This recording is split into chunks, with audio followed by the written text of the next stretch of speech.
Shalom, selamat pagi Bapak Ibu yang terkasih. Dimanapun Bapak Ibu berada umat Tuhan, biarlah pada hari ini kita kembali dalam ibadah online GSKI Pantai Indah Kapuk. Sebelum kita memulai ibadah kita terlebih dahulu berdoa, kita satukan hati kita. Kami bersyukur kepadamu Bapa yang setia atas segala berkat-Mu bagi kami semua umat Tuhan. Sungguh Engkau Allah yang luar biasa bagi kami Tuhan. Engkau yang selalu memberikan pemulihan bagi setiap kami. Engkau memberikan keselamatan bagi kami. Saat ini kami mau masuk dalam ibadah kami. Tuhan, Engkau memberkati kami. Biar hati kami dan pikiran kami hanya tertuju kepada Engkau saja. Engkau berkati ibadah ini Tuhan. Di dalam nama Tuhan Yesus kami berdoa dan mengucap syukur. Amin. Engkau Allah yang setia Tuhan. Engkau Bapa yang mulia, kasih-Mu sungguh besar bagi kami Tuhan Yesus. Haleluya, haleluya.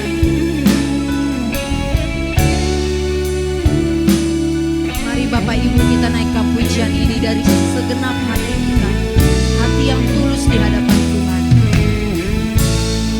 Katakan sama-sama.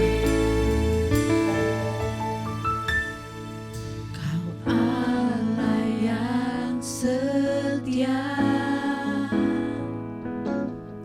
Bapa yang mulia, kasih-Mu besar Tuhan, Kau pulihkan hidupku.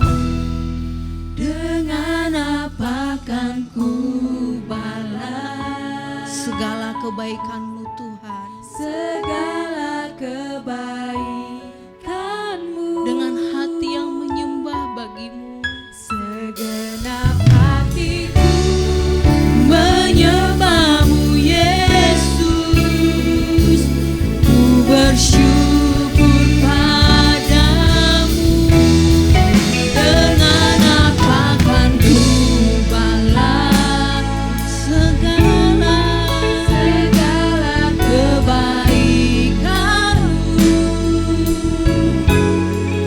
Segenap hatiku menyembah-Mu Yesus, ku bersyukur padamu selamanya. Dengan segenap hati katakan, Engkau Allah yang setia Tuhan. Kami mau menyembah-Mu dengan segenap hati kami. Kita angkat pujian ini dari awal Bapak Ibu, dari hatimu yang tulus katakan.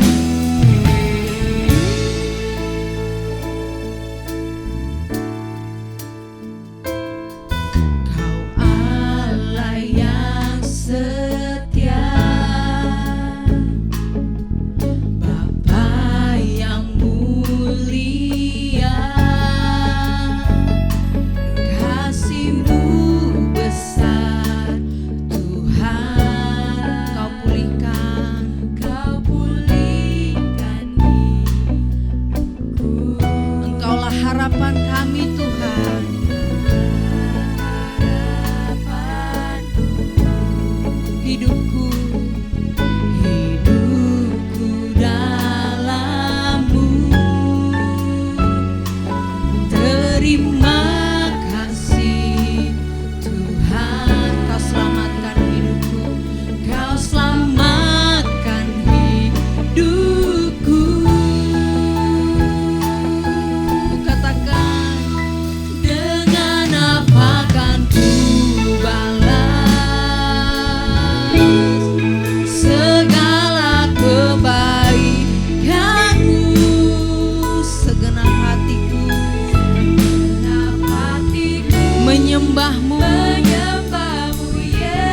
Engkau bersyukur padamu Tuhan. Bersyukur padamu.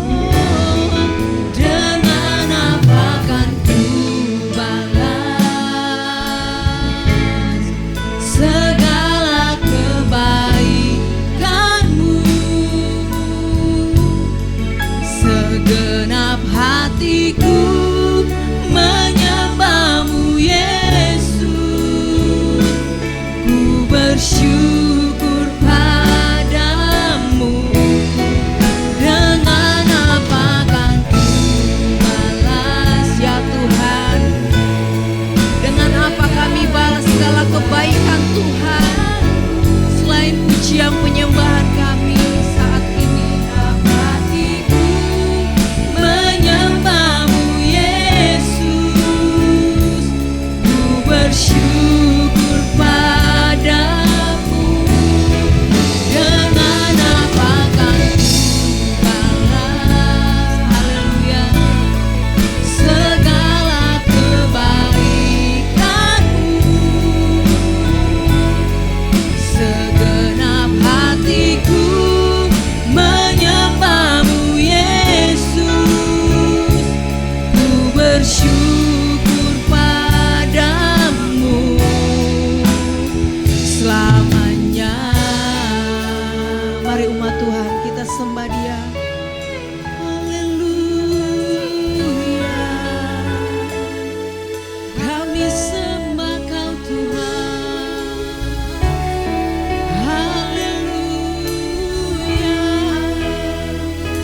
Kami puji Engkau.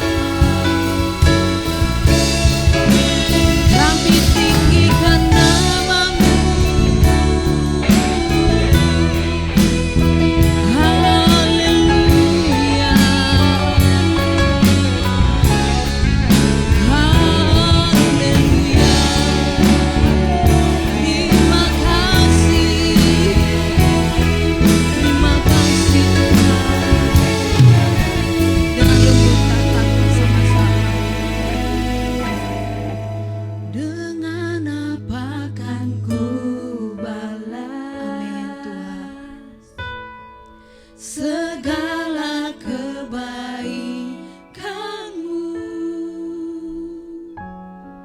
Segenap hatiku menyembahmu Yesus. Ku bersyukur padamu. Dengan apa kan ku balas segala kebaikanmu. Segenap hatiku, amin, menyembahmu Yesus. Ku bersyukur padamu. Dengan apa kan ku balas, haleluya, segala kebaikanmu. Segenap hatiku menyembahmu Yesus. Ku bersyukur padamu selamanya.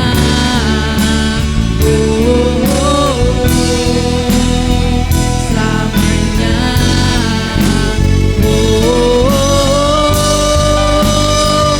Selamanya. Amin. Selamanya kami puji Engkau Tuhan. Selamanya kami sembah Engkau.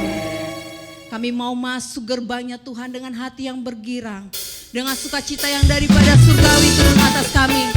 Amin. Mari Bapak Ibu yang di rumah kita tepuk tangan sama-sama. Kita memuji Tuhan dengan luar biasa.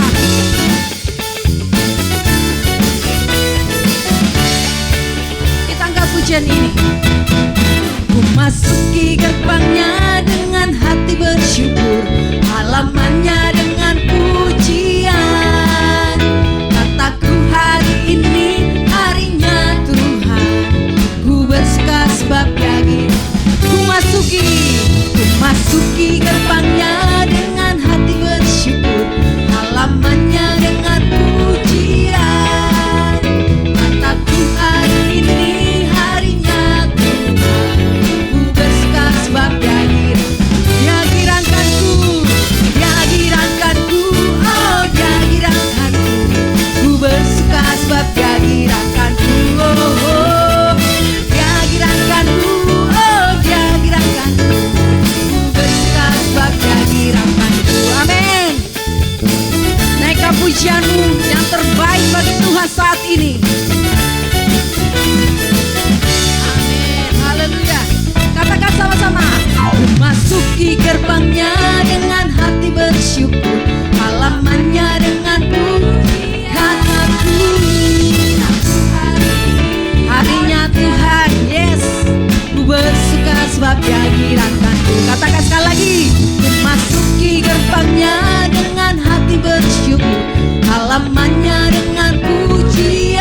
bersuka sebab Dia girakanku. Haleluya. Hanya sukacita surgawi bagi kita semua. Amin, amin. Dia girangkan kita. Oleh sebab itu, Bapak Ibu, kita siapkan hati kita, pikiran kita mendengarkan kebenaran firman Tuhan. Amin. Amin Tuhan.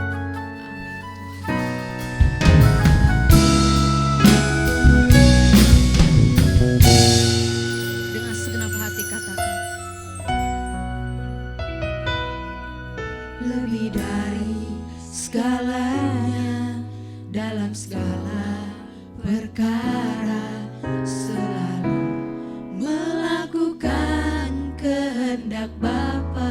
Dari waktu ke waktu, dari waktu ke waktu, dimanapun berada, selalu menyenangkan hatimu Bapa. dengan tekun berlomba, memandang anak domba, mengambil bagian dalam kekudusan. Tekad kami Tuhan, tekadku mengenakan serupa Yesus Tuhan, Sesuai rancangan-Mu yang semula menyenangkan-Mu. Menyenangkan-Mu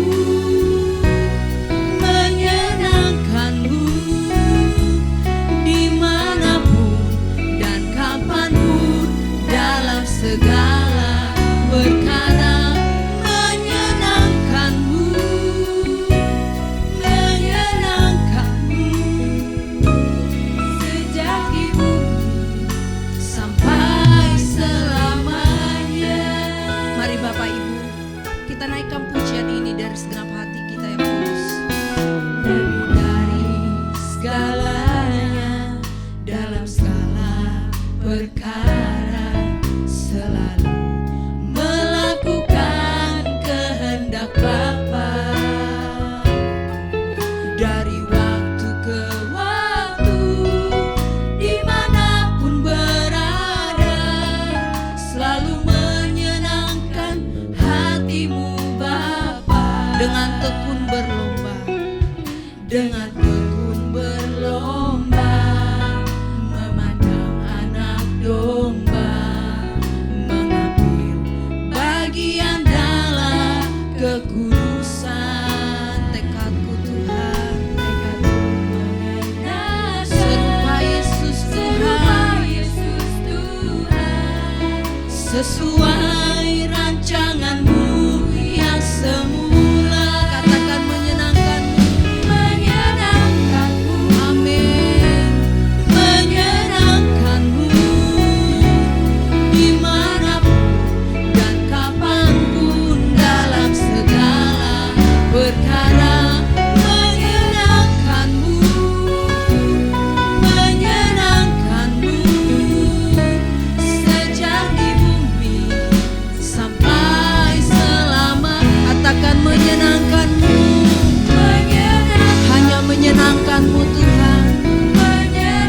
Lewat sikap hidup kami, sikap hati kami seluruhnya, dalam segala perkara.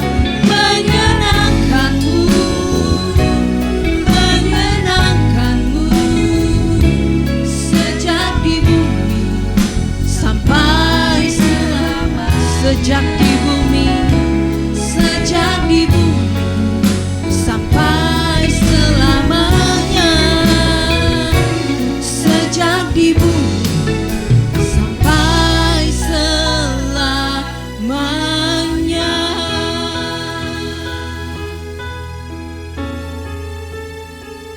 Amin, amin, amin.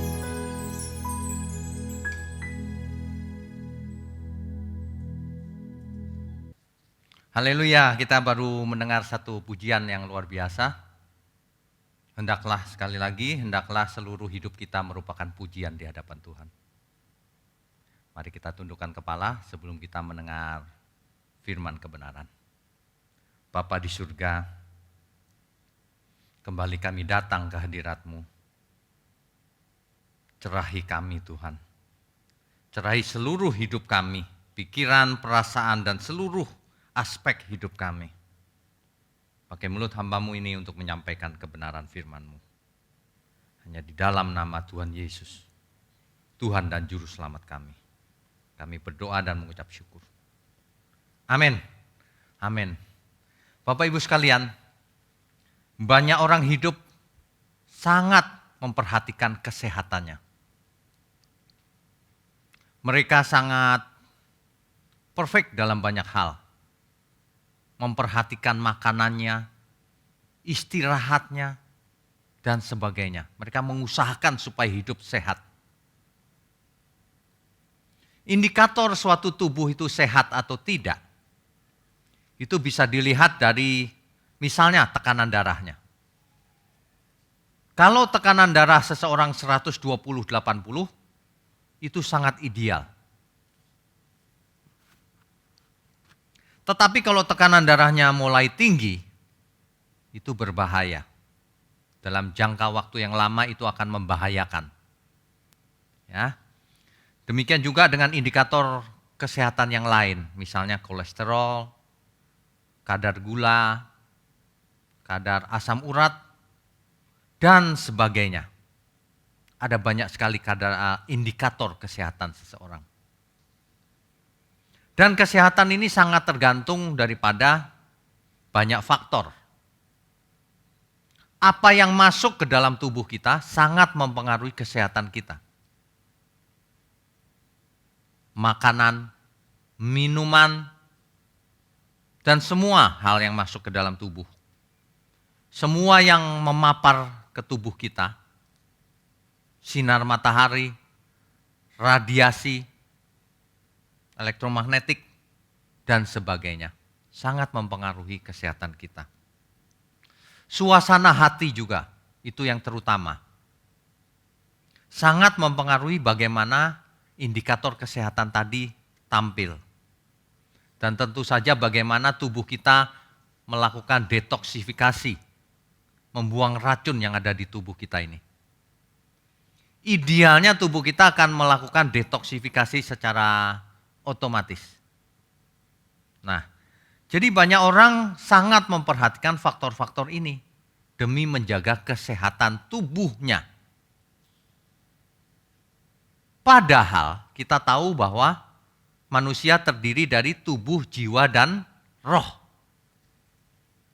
Kalau orang memperhatikan hanya tubuhnya saja, maka jiwa dan rohnya tentu saja tidak sehat.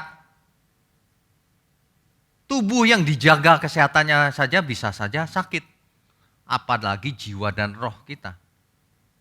Banyak orang tidak memperhatikan bagaimana jiwa dan rohnya hidup. Mereka pikir kalau tubuhnya diberi makan, lalu otomatis jiwa dan rohnya bisa hidup.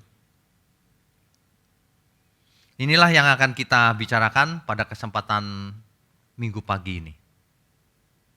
Bahwa manusia hidup bukan hanya tubuhnya, tapi yang terutama adalah jiwa dan rohnya.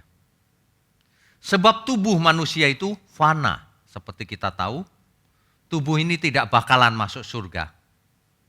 Siapapun orangnya, mau orang percaya maupun orang fasik. Tubuh kita akan kembali menjadi debu. Sebab darah dan daging tidak mendapat bagian dalam kerajaan surga. Dalam Alkitab dijelaskan demikian. Nah, jadi kalau orang hanya fokus pada tubuh fisiknya saja, itu adalah kesia-siaan. Jadi kalau ada gereja yang hanya mengajarkan kesembuhan tubuhnya saja, itu kesia-siaan. Yang terutama bukan tubuhnya, karena tubuh itu fana. Yang diurusi itu harus jiwa dan rohnya, karena itu yang kekal. Jangan salah Bapak Ibu. Kalau Bapak Ibu dari dulu fokusnya hanya tubuh fisik kita saja, salah itu. Ayo sebelum bertobat, sebelum waktunya terlambat, bertobat lagi. Ya. Nah, jadi bagaimana jiwa dan roh kita ini. Kalau fisik bisa diberi makanan fisik, maka ia hidup tubuhnya. Tapi kalau jiwa dan roh non fisik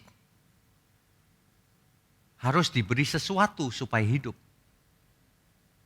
Ya, inilah yang dijelaskan, ditegaskan oleh firman Tuhan. Bahwa manusia hidup bukan dari roti saja, tapi dari setiap firman atau setiap kalimat yang keluar dari mulut Tuhan. Yang keluar dari mulut Allah, Elohim. Ya. Nah, jadi yang paling penting itu bukan hanya fisik, tetapi terutama jiwa dan roh. Tubuh ini kelak akan menjadi debu, itu sudah pasti. Coba itulah sebabnya Amsal berkata demikian. Amsal 27 ayatnya yang ke-19. Amsal pasal 27 ayatnya yang ke-19. Seperti air mencerminkan wajah, demikianlah hati manusia mencerminkan manusia itu. Itulah sebabnya Amsal menekankan bahwa hati manusia mencerminkan, menggambarkan bagaimana manusia itu sebenarnya. Manusia itu bisa dilihat dari hatinya. Tentu saja hati di sini bukan harafiah. Kalau harafiah hati itu lever, bukan. Hati ini figuratif. Maksudnya adalah apa yang dirasakan, apa yang dipikirkan, apa yang diingini oleh seseorang. Jadi kelihatan, seseorang itu kelihatan dari cara berpikirnya. Kelihatan dari perasaan-perasaannya selama ini. Kelihatan dari keinginan-keinginannya selama ini. Manusia macam apa dia? Tuhan Yesus menegaskan sebenarnya. Di dalam perjanjian lama ada Ulangan 8 ayat 3. Ditegaskan kembali oleh Tuhan Yesus dalam Matius 4 ayatnya yang keempat. Matius pasal 4 ayatnya yang keempat. Tetapi Yesus menjawab, ada tertulis. Bapak Ibu harus mengerti, di zamannya Tuhan Yesus perjanjian baru belum ada. Kalau dikatakan ada tertulis itu maksudnya adalah perjanjian lama. Kitab perjanjian lama di zamannya Tuhan Yesus sudah lengkap. Bahkan sudah diterjemahkan ke dalam bahasa Yunani yang disebut dengan Septuaginta. Jadi ketika Tuhan Yesus berkata ada tertulis, itu perjanjian lama. Tepatnya adalah Ulangan 8 ayat 3. Ada tertulis manusia hidup bukan dari roti saja. Manusia hidup bukan tubuhnya saja. Jangan yang kau kasih makan itu tubuh saja. Tetapi dari setiap firman yang keluar dari mulut Allah. Jiwa dan roh kita itu butuh makanan. Makanan yang benar. Dan makanan atau asupan yang benar. Yang membuat jiwa dan roh kita sehat. Hanyalah firman Allah, firman Tuhan. Ya. Jadi kalau mau sehat jiwa dan rohnya, konsumsi firman kebenaran, firman Tuhan.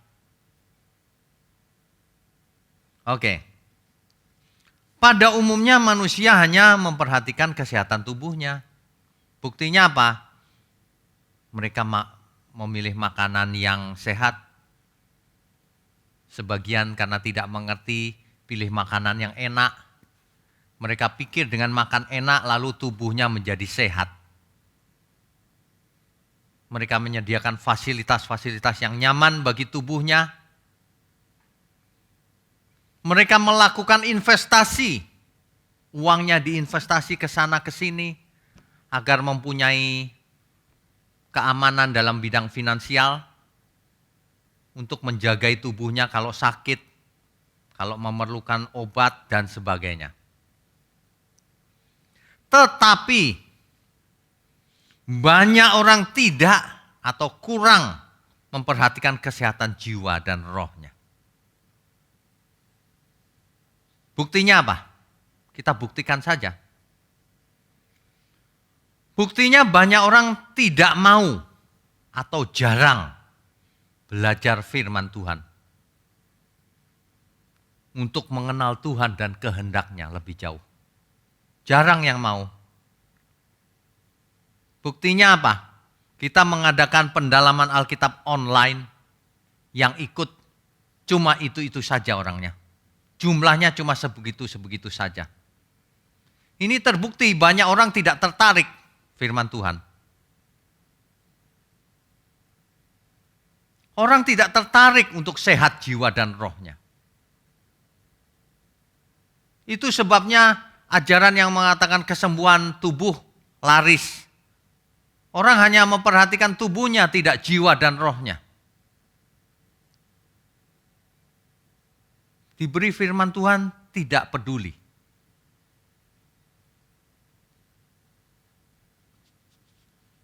Sebagian peduli sih, belajar firman. Tapi tidak melakukannya. Ini sama saja ini. Bagaimana roh dan jiwa kita bisa sehat kalau kita tidak melakukan firman Tuhan? Bagaimana seseorang bisa sehat kalau tidak melakukan olahraga? Tidak bisa olahraga di dalam hati, mana ada. Aku percaya Tuhan Pak dalam hatiku. Enggak ada, percuma percayanya dalam hati. Percayanya harus diekspresikan dalam perbuatan yang nyata. Orang yang tidak melakukan firman Tuhan itu orang yang tidak beriman. Apa artinya iman? Dicatat baik-baik. Yakobus 2 ayat 26. Kita baca. Yakobus 2 ayat 26. Sebab seperti tubuh tanpa roh adalah mati. Demikian jugalah iman tanpa perbuatan-perbuatan adalah mati. Perhatikan baik-baik kalimat ini. Iman tanpa perbuatan bukanlah iman. Iman dalam hati bukanlah iman. Kecuali dilakukan, dihidupi. Olahraga bukanlah olahraga kalau cuma di dalam hati. Sama, ya. Oke. Nah, jadi kalau orang tidak melakukan firman, artinya dia tidak beriman. Yang kedua artinya ia tidak mengasihi Tuhan. Ia boleh mengatakan aku mengaku dengan mulutku aku percaya Tuhan, tapi dia tidak mengasihi Tuhan. Gak percaya, coba apa kata Tuhan Yesus? Kita baca saja. Yohanes 14 ayat 23 dan 24. Jawab Yesus, ini jawab Tuhan sendiri loh. Jika seorang mengasihi aku, ia akan menuruti firman-Ku. Menuruti, melakukan. Dan Bapa-Ku akan mengasihi dia. Dan kami akan datang kepadanya dan diam bersama-sama dengan dia. Kalimat ini jelas loh padahal. Banyak orang tidak tertarik belajar firman lalu melakukan. Karena memang tidak mengasihi Tuhan. Kalau ia rajin ke gereja, orang semacam itu adalah mengasihi dirinya sendiri. Ia tidak mengasihi Tuhan. Di ayat 24 lebih jelas lagi nih Tuhan yang berkata. Barang siapa tidak mengasihi aku, ia tidak menuruti firman-Ku. Ini yang bicara Tuhan loh. Orang-orang semacam itu hanya imannya cuma fantasi. Mereka pikir mereka mengasihi Tuhan. Mereka merenungkan firman Tuhan siang dan malam. Tapi tidak melakukannya. Itu namanya tidak mengasihi Tuhan. Dan firman Tuhan berkata barang siapa tidak mengasihi Tuhan, ia terkutuk. Tidak selamat. Ada lagi tipe orang yang sukanya firman Tuhan sih. Tetapi pilih-pilih ayat. Ayat ini aku suka. Dicomot-comot, lalu dirangkai sendiri. memberikan pengertian yang menyenangkan hatinya. Ia tidak berusaha mencari tahu apa sih kata Alkitab, apa kehendak Tuhan. Ia sedang sibuk mencari pembenaran akan keinginannya. Dia bongkar ayat-ayat yang dia suka, lalu dirangkai menjadi suatu pengertian demi menyenangkan hatinya. Ini orang-orang semacam ini juga tidak mengasihi Tuhan. Ia sedang mengasihi dirinya sendiri. Dan ini faktanya jelas di masyarakat. Kalau enggak ada teologi kemakmuran. Teologi kemakmuran lahir karena itu. Orang mengasihi dirinya sendiri, enggak peduli kata Alkitab apa. Konteksnya dirubah-rubah, suka-suka sendiri. Ya. Bagaimana mau selamat? Yang dipikirkan kepentingan diri sendiri.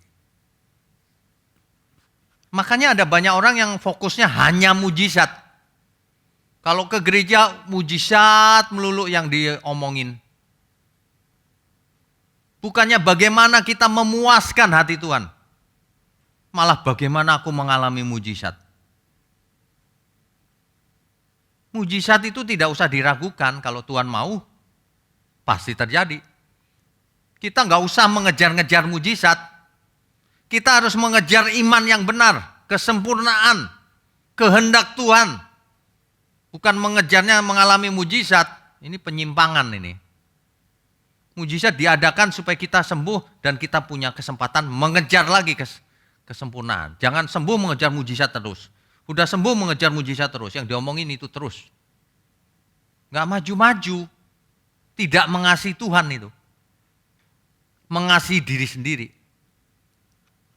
Udah gitu yang dikejar cuma kesembuhan fisik lagi, tubuh lagi. Karakternya tidak disembuhkan. Ya. Ujungnya sih jelas, yang diomongin cuma perpuluhan terus. Berbagai macam persembahan terus. Makanya orang tidak belajar akhirnya. Intimidasi. Hari begini lagi sulit keadaan. Orang disuruh memberi perpuluhan terus. Terbalik. Kalau ada orang yang sulit, gereja yang harus memberikan pertolongan. Kalau ada yang lebih, beri lebih ke pekerjaan Tuhan. Itu baru benar. Hidup kita itu milik Tuhan. Berhenti bikin main-main seperti itu. Ya. Beri perpuluhan nanti dibalas Tuhan. Dari dulu begitu terus, tidak mau bertobat. Sesungguhnya seluruh hidup kita milik Tuhan. Padahal Alkitab berkata loh, Tuhan tidak suka, tidak berkenan kepada orang yang mencari mujizat. Yang mencari Tuhan hanya urusannya mujizat. Tuhan sangat tidak suka.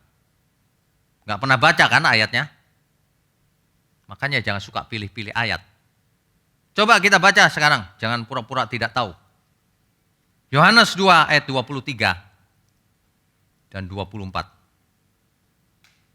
Yohanes pasal 23. Pasal Yohanes 2 maksud saya. Pasal 2 ayat 23 dan 24. Saya bacakan ya. Semua mendengar. Dan sementara ia di Yerusalem, sementara Tuhan Yesus di Yerusalem, selama hari raya Paskah, banyak orang percaya dalam namanya. Banyak orang percaya loh, bagus kan? Karena apa mereka percaya? Dijelaskan di situ. Karena mereka telah melihat tanda-tanda yang diadakannya. Mereka telah melihat mujizat-mujizat yang diadakan oleh Tuhan Yesus. Jadi percayanya karena melihat mujizat. Apakah Tuhan suka dalam hal ini? Kita mesti jujur. Alkitab itu harus diterima, diaminkan. Jangan pakai pikiranmu sendiri. Coba baca itu ayat 24-nya. Apakah Tuhan berkenan terhadap orang yang suka mencari mujizat ke gereja? Hanya itu sukanya. Ayat 24. Tetapi Yesus sendiri tidak mempercayakan dirinya kepada mereka. Karena ia mengenal mereka semua. Tapi Tuhan tidak mempercayakan dirinya kepada mereka. Tuhan tidak mau memberikan dirinya pada mereka.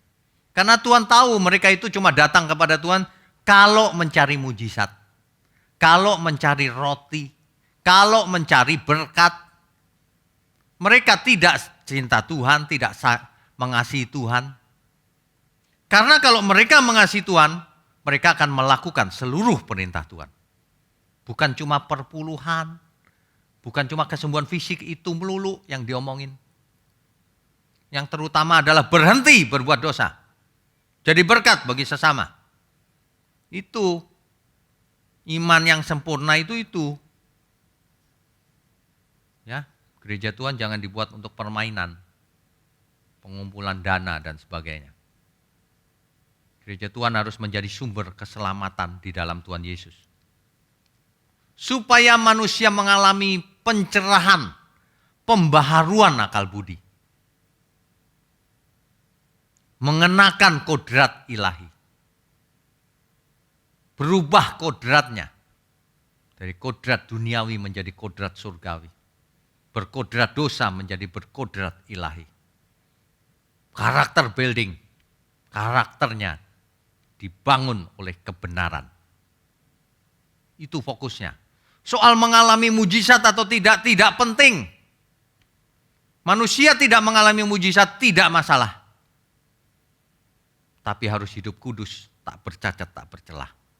Tapi harus berkenan di hadapan Tuhan. Ada amin? Daripada mengalami mujizat seperti orang banyak ini, tapi ditolak Tuhan. Karena motifnya datang ke gereja cuma itu. Tidak mengasihi Tuhan itu. Bahkan itu melecehkan Tuhan. Tuhan dianggap seperti dukun. Gunanya hanya untuk memberi rezeki, kesembuhan. Yang lain gak penting.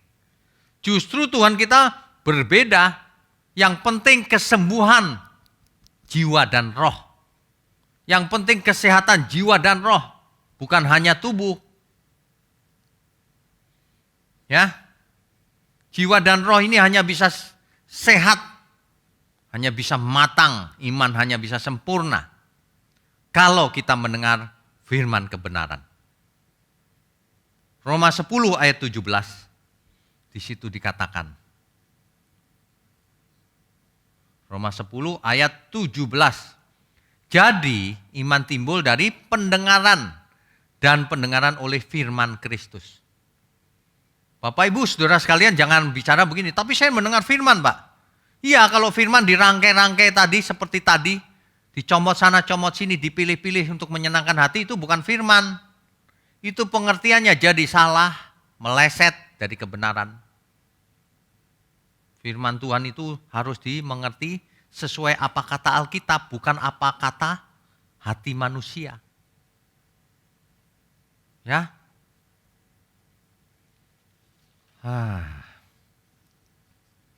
Itulah sebabnya kita harus mulai sekarang kita harus memperhatikan. Yang pertama, dengan siapa kita bergaul.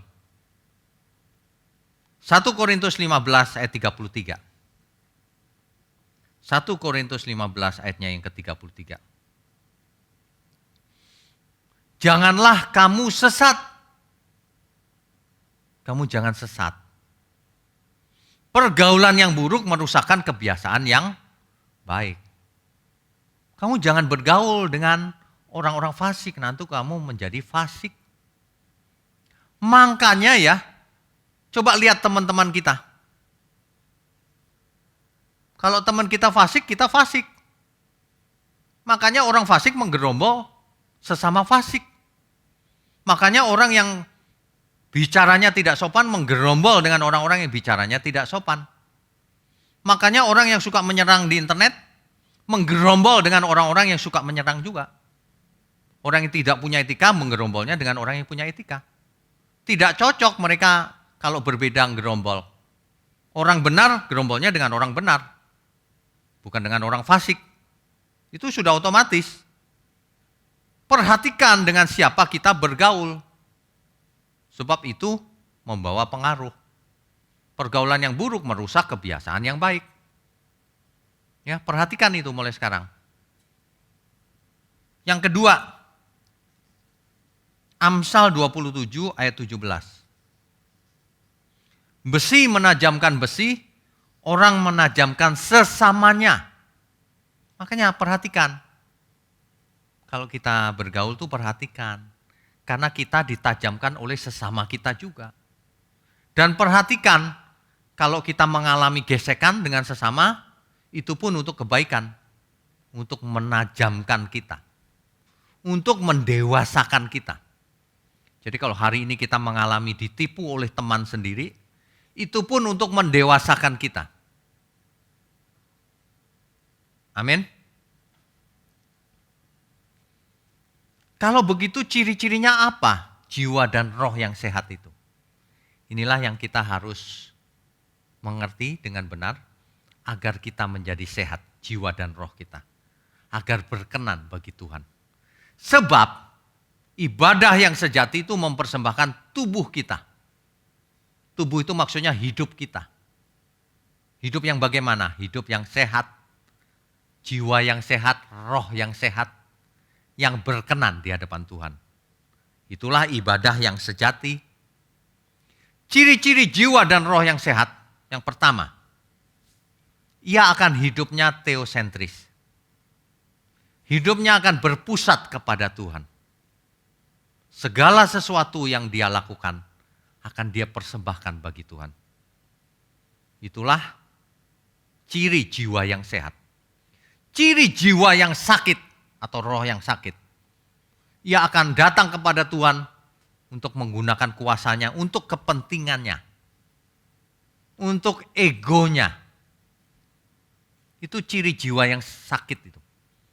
Datang kepada Tuhan bukannya mau mempersembahkan hidupnya, malah mau minta-minta terus kepada Tuhan.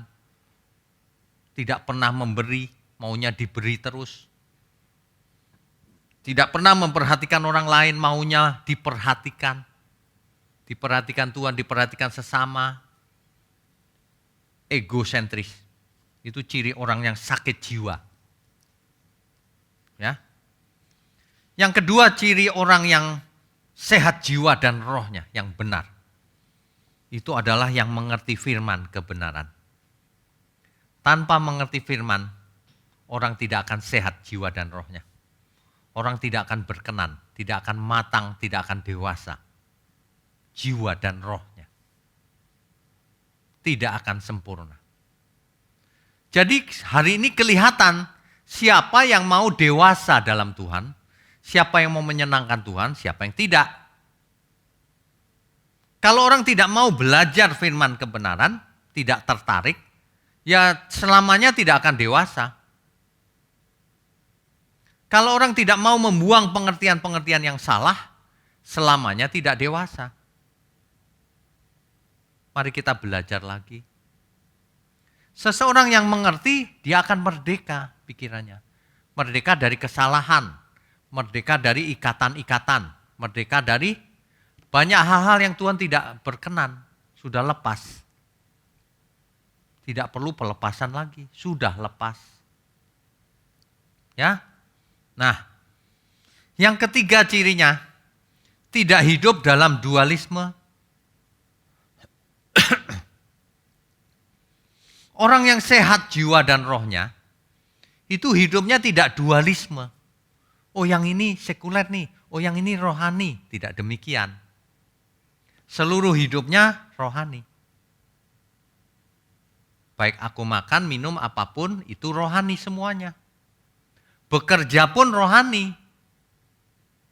Berkeluarga pun rohani. Semuanya jadi rohani. Itu yang sehat. Kalau orang yang tidak sehat, masih ada dualisme. Di gereja haleluya dia. Tapi di luar gereja curang kelakuannya. Tidak adil perbuatannya. Tega terhadap orang yang memerlukan pertolongan. Ya tega menagih dengan biaya tinggi. Dokter misalnya. Kalau ya tega dengan orang yang tidak mampu. Waduh. Itu namanya error jiwanya. Ya. Sebab ibadah itu bukan ritual. Ibadah itu nyata dalam perbuatan. Ibadah itu batiniah. Hati seseorang kelihatan dalam perbuatannya, dalam bicaranya. Itu nyata. Ya. Jadi mulai sekarang harus diubah nih seluruh mindsetnya. Harus ada transformasi cara berpikir. Sebab dalam Roma 12 ayat 2 dikatakan berubahlah menurut pembaharuan akal budimu. Mari kita berubah. Nunggu apa lagi kita tidak berubah? Sampai kapan kita mau tidak berubah terus? Ya. Ayo kita berubah. Jiwa dan roh yang sehat itu kalau ia berdoa, bukan doanya minta-minta terus. Doa itu yang sehat adalah berkomunikasi dengan Tuhan. Tuhan.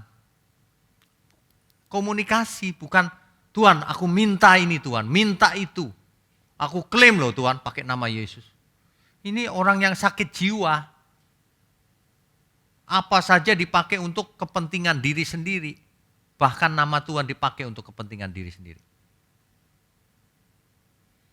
Yang benar adalah doa itu dialog. Seluruh hidup kita merupakan doa. Dialog terus dengan Tuhan setiap saat. Jangan cuma di gereja. Amin ya Bapak Ibu ya. Jadi segenap hidup kita yang kita persembahkan. Bukan cuma persepuluhan. Sesungguhnya semuanya yang ada pada kita kan milik Tuhan. Kok persepuluhan? Udah persepuluhan lagi. Minta dibalikin lagi sama Tuhan. Kau itu mau persembahan apa enggak? Namanya persembahan itu memberi, bukan dagang. Memberi perpuluhan minta dibalikin 30, 60, 100. Udah gitu itu tidak ada ayatnya lagi di Alkitab. Ngarang-ngarang lagi. Ini rusak loh ini. Kita mesti bertobat, mesti jujur. Ya. Kalau kita mengasihi Tuhan, kita akan melakukan seluruh perintah Tuhan. Seluruh firman Tuhan. Bukan ditambah-tambahin seperti itu. Kasih Tuhan seluruh hidupmu dengan seluruh hidupmu. Nah itu yang benar. Kalau kita datang kepada Tuhan itu jangan asasnya mau memanfaatkan. Kita harus asasnya devosi, penyembahan. Ayo menyembah Tuhan dengan benar. Orang yang benar, yang sehat, yang mengerti kebenaran. Itu kalau datang kepada Tuhan itu nunduk-nunduk. Hormat. Menyebut nama Tuhan pun kita hormat.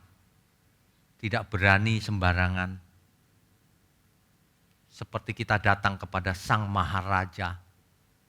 Tentu kita hormat. Memanggil pun Tuhan, Adonai. Begitu. Jangan sembarangan. Apalagi menggunakan nama sesuka hati kita. Jangan. Jadi kebenaran itu fokusnya, perhatikan baik-baik. Kalau bukan kebenaran itu, jangan didengarkan. Kebenaran itu fokusnya adalah divine character building. Pembangunan karakter ilahi dalam diri manusia. Yaitu dikalimatkan dalam 2 Petrus 1 ayat 4. Coba kita baca. 2 Petrus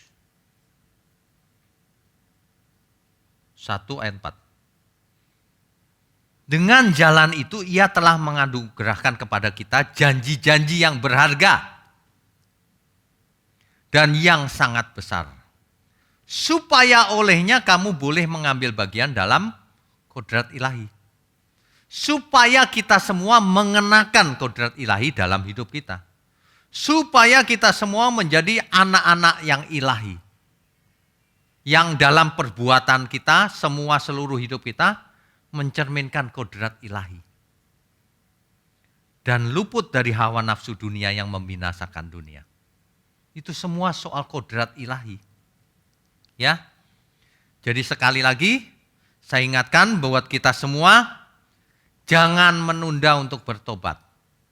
Ambil action sekarang juga. Buang semua ajaran yang tidak benar. Belajar firman yang giat. Serius, catat, lakukan. Kalau memang benar-benar mengasihi Tuhan. Tapi kalau tidak mau ya Tuhan sudah berkata kamu memang tidak mengasihi aku. Kita sesungguhnya kalau kita masih hidup sekarang dan masih punya kesempatan, ini kesempatan yang baik. Di minggu pagi ini sebagai hamba Tuhan saya ingatkan, mari kita berubah sama-sama. Saya juga sedang belajar, Bapak Ibu Saudara dimanapun berada juga sedang belajar. Umat Tuhan dimanapun sampai ke ujung bumi, kalau mendengar firman ini, ayo kita belajar berubah. Ya, jangan bandel, jangan menunda loh. Kita tidak tahu waktunya kapan kita mati. Ya, jangan menunda untuk bertobat. Waktunya sangat singkat. Mari kita belajar mengejar ketinggalan kita masing-masing. Ada banyak orang sebenarnya ketinggalan jauh. Pendalaman Alkitab tidak tertarik. Belajar pun amin-amin cuma di mulut, tapi tidak dalam perbuatan. Nah yang begini nih, bagaimana kita bisa berubah? Bagaimana kita bisa berubah kalau begini? Ayo, di kesempatan pagi ini, kita mau benar-benar berubah. Amin ya Bapak Ibu ya. Bapak Ibu Jemaat Pantai Indah Kapuk khususnya, GSKI Pantai Indah Kapuk, di situasi yang tidak menentu ini, saya ingatkan jangan berhenti untuk menjadi berkat bagi sesama. Justru kita harus makin menjadi berkat di saat banyak orang kesulitan. Bapak Ibu yang punya lebih, jangan lupa ikut mendukung pekerjaan Tuhan. Ada banyak orang yang kita harus tolong. Kalau saya bicara soal pekerjaan Tuhan, ada rekening-rekening yang akan ditampilkan nanti. Itu bukan untuk kita, bukan untuk saya. Itu untuk menolong banyak orang untuk pekerjaan Tuhan. Bapak Ibu kalau tidak memberi ke gereja juga tidak apa-apa. Tapi harus memberi untuk Tuhan. Tolong semua orang-orang yang kita tahu butuh pertolongan. Ingat itu. Persembahkan hidup kita untuk Tuhan. Jangan pelit. Amin ya. Amin. Saya percaya firman yang ditabur itu sangat berkuasa. Khususnya bagi orang yang mengaminkannya dalam hidupnya. Bapak Ibu sekalian, mari kita angkat tangan kita. Kita terima berkat yang dari surga. Bapa yang di surga, terima kasih Bapa. Terima kasih Tuhan Yesus. Sesungguhnya berkat yang sangat kami nantikan adalah firman-Mu. Terima kasih ya Bapa. Kami mau hidup berkualitas, bukan hanya tubuh jasmani kami. Yang terutama adalah jiwa dan roh kami Tuhan. Ampuni segala ketidaktepatan kami selama ini. Mulai sekarang kami mau arahkan hidup kami, agar kami hidup hanya bagi Tuhan. Ajari kami terus. Kami mau bergaul dengan banyak orang yang sedang belajar juga. Kami mau hindari banyak orang fasik. Kami mau menjadi teladan bagi banyak orang agar banyak orang pun datang kepada Tuhan. Terima kasih ya Bapa. Kami sambut segala berkat yang turun dari Bapa kita di surga, dari Tuhan Yesus Kristus di dalam persekutuan dengan Roh Kudus yang menyertai kita sampai selama-lamanya.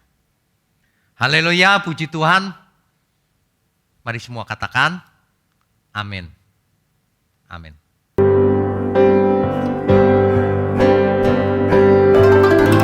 Saat ku pulang menghadap Bapa, hanya Engkau yang ku miliki. Kerinduan hati jiwa